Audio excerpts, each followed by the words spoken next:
Oi, gente, meu nome é Christian Dunker, eu sou psicanalista, professor do Instituto de Psicologia da USP e eu tenho um canal no YouTube, o Christian Dunker, onde eu respondo perguntas sobre psicanálise, sobre filosofia, sobre psicopatologia, cinema, política. Então, convido vocês a se inscrever no meu canal e a assistir o conteúdo dele aqui no 247, o querido 247, que está nesse projeto tão importante de compartilhamento de saber e de abertura de mundos. Obrigado.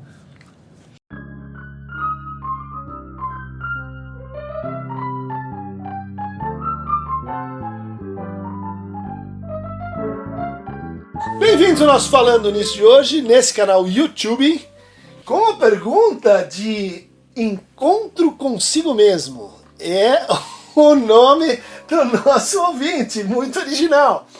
E que diz o seguinte: professor, faz sentido falar em autossabotagem? Autossabotagem é uma palavra assim do senso comum, né? Que no fundo agrega e unifica uma série de processos assim diferentes. Muitos tipos de autossabotagem, muitas maneiras, né? Da gente se interpretar dessa forma. Tem um caso clássico que o Freud descreveu em tipos de caráter dilucidados pela pesquisa psicanalítica, que é aqueles que fracassam quando triunfam. Né? Aqueles que a hora que chegam num determinado objetivo, que custou muito, que deu muito sacrifício, que eles lutaram muito para conseguir, por exemplo, um cargo muito alto numa empresa. E a hora que o sujeito chega lá, ele começa a fazer coisas que ele não fazia quando ele estava embaixo, ele começa a se sabotar, como você está dizendo, e às vezes acaba perdendo então aquela posição. Então o Freud interpreta que isso satisfaz um desejo de punição, isso tem que ver com a maneira como essa pessoa lida com a culpa e com a relação entre a culpa e o desejo, e frequentemente como isso tem que ver com ultrapassar alguém com quem a gente está medindo forças, em último caso, o pai ou alguma figura parental com quem você, enfim, edipianamente está lutando, e que, portanto, a hora que você vence, você dá um jeito de negar e de anular essa vitória, de forma a manter, assim, o pai no seu lugar, manter aquela figura de autoridade lá e manter-se também no lugar de filho, onde você está mais protegido, onde você, inclusive, se acostumou a viver. Muitas autossabotagens são incitadas quando a gente tem que passar da condição de filho para a condição de mãe, para a condição de pai, né? Quando a gente muda de posição ou muda de lugar. Mas há outros motivos para a gente olhar assim e sentir que há uma autossabotagem que, por exemplo, nos levariam assim à ideia de que é muito difícil e eventualmente angustiante cumprir um desejo. O desejo, diz lá o Lacan, ele tem que ver com a falta, ele tem que ver com o que a gente não tem, ele tem que ver com o que completaria um certo sentido ou um certo conjunto. Portanto, a falta, ela tem essa função organizativa pra gente. Quando eu não cheguei lá ainda, eu sei para onde eu vou.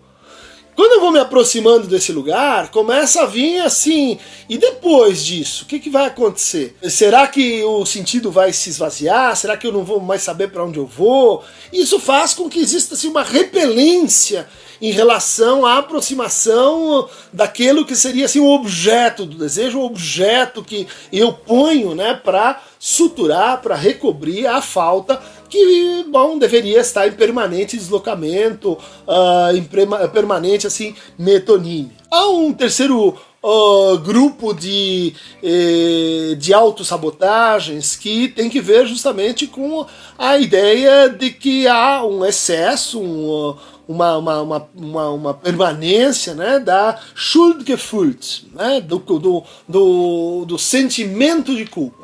Há pessoas que desenvolvem uma curiosa relação com a culpa, de tal maneira assim que elas não conseguem viver sem isso. Elas extraem da culpa um tipo paradoxal de satisfação que o Lacan chamou de gozo. Elas precisam estar assim em estado de infração.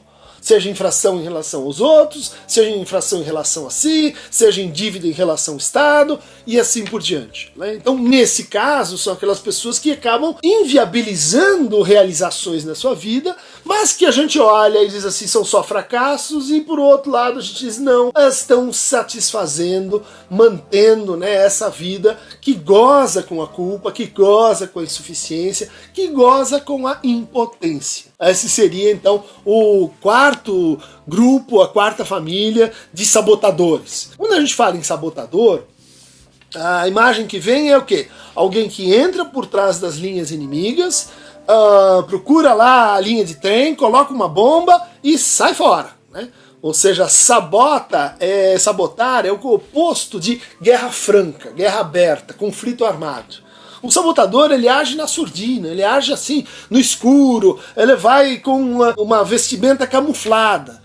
Isso tem que ver com a escolha dessa palavra, né? Tem que ver com o fato de que nesse quarto grupo a gente tem assim uma espécie de guerra simulada com o outro.